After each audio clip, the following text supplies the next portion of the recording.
Back before everyone was glued to their screens and living their lives through a lens, we actually spent our summers breathing the outside air. Maybe it's different where you live, but in my old neighborhood, you don't see kids out on their BMX at 10 p.m. anymore, or playing Ghost in the graveyard, or just getting into that kind of harmless, late-night trouble that defined my teenage years. But when I was growing up, I must have been about 14 at the time. My friends and I were basically ghosts ourselves. We were never home. There was this place we called the Hollow. It was a community park tucked away at the end of a long cul-de-sac in a quiet part of Pennsylvania. It was the perfect spot for us because the layout was so secluded. On 3 sides, the park was swallowed by a thick, unmanaged forest, and the 4th side opened up to a dead-end street with only 2 houses, both of which were usually dark by 9 p.m. Across that street was even more woods. It meant we could be as loud as we wanted without some neighbor calling the cops, or our parents getting a noise complaint. I remember this specific night clearly. It was a humid Tuesday in July. Me, my best friend Leo, and our friend Sarah had spent the evening at a local diner before biking over to Leo's place. We were hanging out in his driveway until his dad leaned out the window and told us to either shut up or get lost because he had an early shift. Since none of us wanted to go home yet, we decided to head down to the Hollow. There's something about riding your bike at night that just feels different. It's quieter, the air is cooler, and everything feels a bit more intense. The park itself was pretty standard. It had a rusted chain-link backstop for a baseball diamond, a few weathered benches, and a large wooden playground structure that looked like a castle. Our go-to spot was the top deck of that wooden castle because it was elevated and gave us a good view of the whole clearing. We'd been sitting up there for maybe 20 minutes, just talking about nothing, when Sarah suddenly held up a hand. "Wait, did you guys hear that?"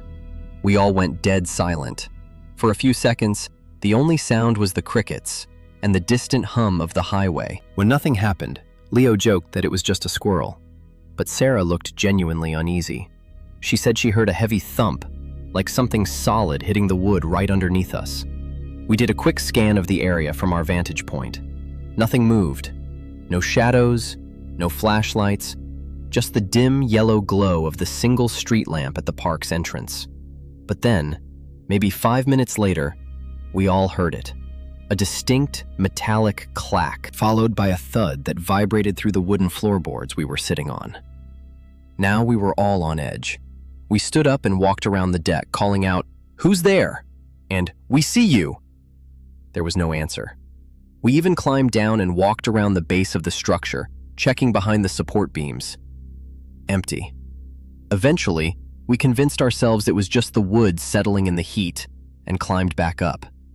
We settled back in, but the atmosphere had shifted. About 10 minutes passed before the most unsettling sound I've ever heard broke the silence. It was a voice, a very small, very clear child's voice, and it was coming from inside the enclosed tube slide, one of those long plastic tunnels that twists down to the ground. We froze.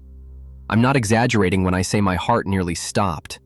We hadn't heard anyone walk up the stairs, and we certainly hadn't seen a kid in the park for the last hour. I slowly walked over to the mouth of the slide and whispered, "Hello? Is someone in there?" A voice chirped back instantly. "Hi." It sounded like a toddler, maybe a 4-year-old boy. I was 100% sure of what I heard, and the look on Leo and Sarah's faces told me they heard it too. We were terrified. There was no reason for a toddler to be in a dark park at 11:30 p.m., let alone inside a slide without making any noise to get there. "Do you need help? Are you lost?" I asked, my voice shaking. Silence. No response at all. I waited, but we didn't hear the voice again. At that point, I had to assume there was a kid stuck or hiding in there. I told Leo to watch the bottom, and I sat down at the entrance of the tube and pushed off. As I slid down, I was bracing myself to run into a small child around every curve. I was terrified I was going to hurt him. But when I shot out of the bottom and landed on the wood chips, there was nobody there. The slide was completely empty. I scrambled up and looked around the ground level. I checked under the stairs, behind the benches, and into the tree line. There wasn't a soul in sight. My friends came down, looking just as shocked as I was. It was physically impossible for a small child to have exited that slide and run into the woods in the 3 seconds it took for me to follow him down. We were already beyond freaked out, but then that same toddler's voice came from the slide one more time. This time, it wasn't just a hi, it said, "Tag, you're it." That was the breaking point. We bolted for our bikes, pedaling faster than we ever had in our lives. We didn't stop until we reached my house a few blocks away. We regrouped in my backyard, trying to catch our breath and keep our voices down so my mom wouldn't wake up and ask why we were acting like we'd seen a ghost. We were sitting on the patio, whispering about what could have possibly happened, when things got 10 times worse. There was a soft, rhythmic knocking on my wooden backyard gate. It wasn't a bang. It was a polite, intentional knock, like someone asking to be let in. "Who is it?" I called out, thinking maybe Sarah's brother had followed us to prank us. But the voice that answered was an unfamiliar woman's voice. "Hello," she said. And then, "Did you children lose a friend at the park?" We all stared at each other, paralyzed. My gate has a small gap between the latch and the post, where you can see through to the alleyway. I forced myself to lean forward and peek through that crack. Standing on the other side was a woman in her late 40s. She was wearing a floral dress that looked way too formal for the middle of the night, and she had this wide, fixed grin on her face. The worst part was that she was already leaning down, her eye pressed right against the other side of the crack, looking directly back at me as if she knew exactly where I'd look. I jumped back, nearly knocking over a patio chair. "No, we're all here," I stammered. The woman didn't move. She just said, "Are you sure? He's still waiting for someone to catch him." Leo yelled, "Leave us alone, we're calling the cops." The woman just replied, "Okay, dear, have a lovely night." And we heard her footsteps fade away. I waited a minute before peeking again. She was gone. We ran inside and locked every door and window in the house. My friends were too scared to bike home, so they spent the night on my living room floor and left as soon as the sun came up. We didn't go back to the Hollow for the rest of the summer. If you wanted to be rational, you could say it was a mother looking for a runaway kid, and maybe she saw us biking and followed us. But it doesn't add up. We were on bikes, she was on foot, and there's no way she could have known which house we went to in that maze of a neighborhood. And it still doesn't explain how that slide was empty. To this day, it's a memory that sits heavy in my gut. Who was in that slide? Who was that woman? It's one of those mysteries that will simply never be solved.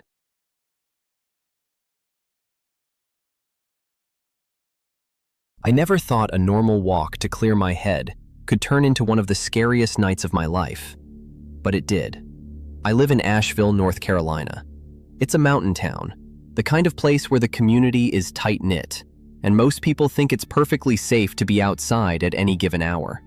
It was a Thursday night in the early autumn of 2019. I had just finished a brutal 10-hour closing shift at the restaurant I managed downtown, and my brain was completely fried. I really just wanted to decompress before going back to my empty apartment. Carrier Park is this massive public space right along the French Broad River, only about a 10-minute drive from my place. I used it a lot. I'd go there to jog on my days off, or just walk the trails when I needed to think. That night, it was quiet. Honestly, almost too quiet. The sun had set a couple of hours before, and the tall amber streetlights that lined the main paved walking loop were turned on, casting these long, distorted shadows across the asphalt. The deeper sections of the path, where the old oak trees canopy over the trail, still felt incredibly dark. I remember thinking how peaceful it was as I locked my car and entered the park. The air was crisp, carrying that distinct, earthy smell of the river and damp leaves lingering in the wind. I wasn't expecting anyone else to be there. Most of the time on a late weeknight, I'd have the whole place to myself, or maybe I'd pass one dedicated runner, or someone walking their dog. I put my earbuds in, keeping the volume at the lowest possible setting, just enough for some faint acoustic music while I walked. At first, everything was completely normal. I noticed a raccoon darting across the grass in the distance and heard the gentle rush of the river water flowing beside the trail. It felt calm, almost therapeutic. But then, I started noticing little things that made me feel deeply uneasy, though, at the time, I tried my hardest to brush them off. The first thing I noticed was a man sitting on a wooden bench, just off the main path, facing the old concrete velodrome track. He was wearing a dark, oversized gray hoodie. The hood was pulled up tight over his head and cinched around his face, even though it really wasn't that cold out yet. He wasn't doing anything in particular. He wasn't on a phone. He wasn't looking at the sky. He was just sitting rigidly and staring straight ahead into the dark grass. I didn't think much of it at the very first glance. People sit on park benches all the time. But as I passed him, keeping my distance on the far edge of the pavement, I realized his head hadn't moved, but his eyes were locked onto me. He didn't blink when I walked by. He didn't shift his posture. He just tracked me from the shadows of his hood. It made my stomach drop, so I picked up my pace a little, telling myself he was probably harmless, maybe just a guy going through something personal. I kept walking, trying to forcibly shake off that heavy, prickly feeling on the back of my neck. But about 50 yards down the path, I heard footsteps behind me. I paused. The footsteps stopped instantly. I waited for a few seconds, holding my breath to listen over the faint music in my ears. Nothing. So, I continued walking. They started again, and this time, they were matching my pace exactly. Left, right, left, right. My heart started to beat much faster, but my brain scrambled for an excuse. I told myself it was probably just someone else taking their own walk, maybe a jogger warming up. Still, the footsteps were too deliberate, too perfectly in sync with mine. I decided to take a different path. Carrier Park has a narrower dirt trail that cuts through a heavily wooded section and loops back toward the main parking lot by Amboy Road. The main, well-lit path was still straight ahead, but I wanted to take the side trail to cut my walk short. I figured I could get to my car faster that way, and maybe lose whoever was directly behind me. As I turned onto the dirt trail, I risked a quick glance over my shoulder. I noticed the man in the gray hoodie had stood up from the bench and was walking in the exact same direction I had just turned. I tried to swallow the lump in my throat. I thought maybe it was just a terrible coincidence, but something about the way he moved made me stop and stare for a second. He wasn't jogging, and he wasn't taking a normal, relaxed stroll. His walk was slow, stiff, almost mechanical, like a predator pacing itself. He was matching my speed without ever looking directly at my face. I pulled my phone out of my pocket, checked the blank screen, and held it up to my ear. "Hey, yeah, I'm almost at the car." "I see you," I said loudly into the empty receiver, hoping my voice didn't shake. The man didn't react at all. He didn't seem to care that I was looking at him or talking to someone. He just kept coming. I forced myself to face forward and keep walking, trying my absolute hardest not to panic. I thought maybe if I went faster, he'd realize I was uncomfortable and eventually leave me alone. I broke into a light jog. Behind me, he did the exact same thing, keeping exactly the same 20-foot distance between us. The sound of his heavy sneakers hitting the dirt path echoed in the quiet park. My mind raced. Why was he following me? Was he dangerous? Did he have a weapon? Should I run off the trail into the woods? I made a split-second decision to just leave the park completely.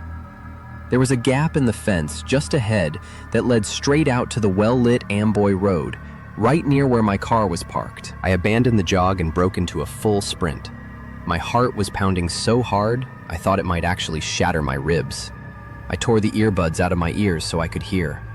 The footsteps behind me sped up, pounding against the dirt, matching my sprint perfectly. I didn't look back again. I just ran. I ran like my life depended on it. When my shoes finally hit the concrete of the main street, I slowed down, gasping for air, and finally risked glancing behind me. The man had stopped. He was standing right at the edge of the park boundary, lingering in the shadows just inside the dense tree line. I could see the dark shape of the hood over his head, silhouetted against the dimly lit trail behind him. He wasn't moving. He was just standing completely still, watching me from the dark. I don't know how long I stood there, paralyzed under the street lamp, before I turned, fumbled with my keys, threw myself into my car, and drove away. My hands were shaking so badly, I nearly sideswiped a mailbox on my way home. I've learned to avoid Carrier Park completely. Even driving past it during the day now makes my shoulders tense up. Sometimes, late at night, I find myself standing at my living room window, staring out at the dark tree line at the edge of my neighborhood, wondering if he followed me, wondering if he's still out there, waiting for someone else to take a walk in the dark.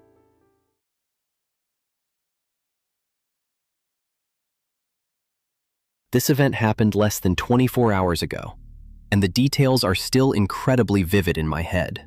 I'm not even sure how to classify this story because the whole thing was just so bizarre. It was the absolute only time in my entire life that I have ever felt like I was in immediate, serious danger. Myself and a group of 5 friends were hanging out at a popular public park in Portland, Oregon, up at Council Crest Park to be exact. We always called it the Overlook, because it sits at one of the highest points in the city and gives you this incredible sweeping view of downtown and the surrounding grid. It was very late in the evening, probably around 11 p.m.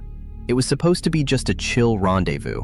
We had zero plans of doing anything other than sitting on the park benches, looking at the city lights and talking. However, one of my friends, let's call him Jake, said that he had a pack of Roman candles in his trunk and suggested that we light them off. Council Crest is probably the worst place in the entire city to light fireworks. It's completely exposed. So, I suggested we go to a much more secluded part of a nearby nature reserve called the Marquam Loop. The loop is just a short drive away from the Overlook, and the vast majority of it is surrounded by dense, towering Oregon pines. Only people directly inside that specific part of the park would be able to see what we were doing.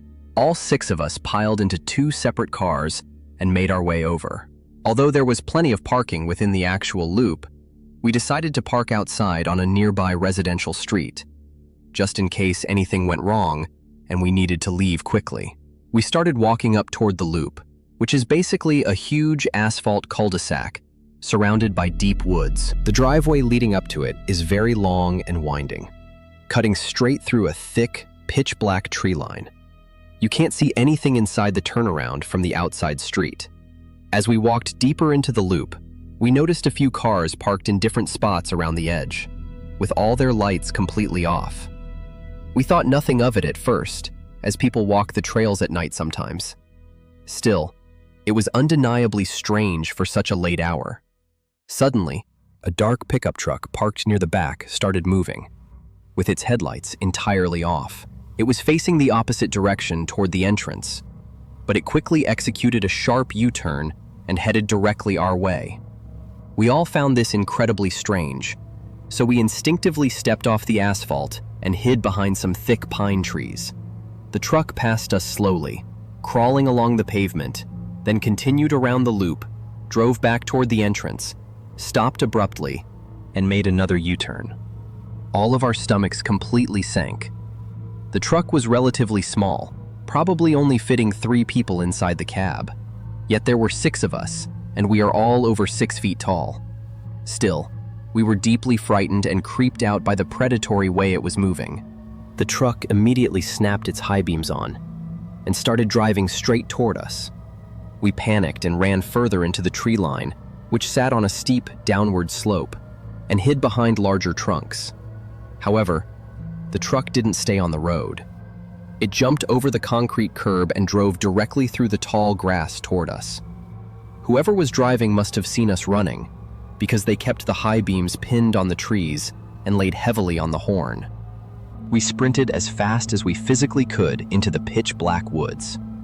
These weren't established paths people normally walked through.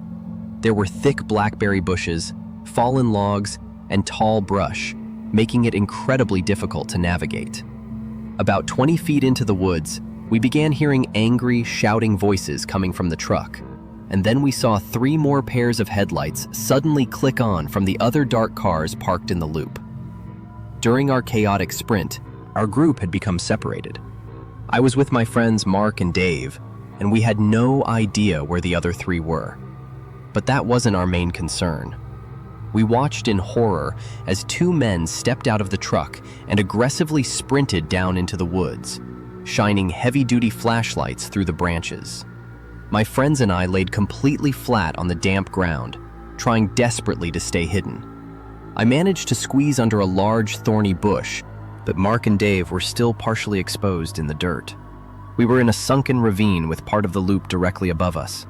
After what felt like 15 agonizing minutes, we finally heard the truck pull out of the grass, tires spinning in the mud, and back onto the street before driving away.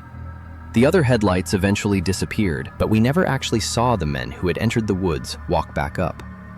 We carefully regrouped with another friend, Chris, who had been hiding close by. He was hyperventilating. He said one of the men had run right past his hiding spot, but didn't look down to see him.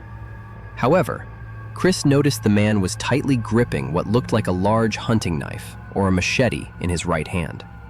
After hearing this, pure adrenaline took over. We sprinted blindly through the brush toward the entrance road. We didn't hear from our other 2 friends until a few hours later. They had managed to escape much quicker by running blindly without stopping to hide. I am never, ever going back to that loop. I don't know who those people were, what illegal things they were doing in the dark, but I'm absolutely sure it wasn't good. It felt like an eternity out there in the dark. I have never been more terrified in my entire life. I truly didn't know if we were going to make it out alive.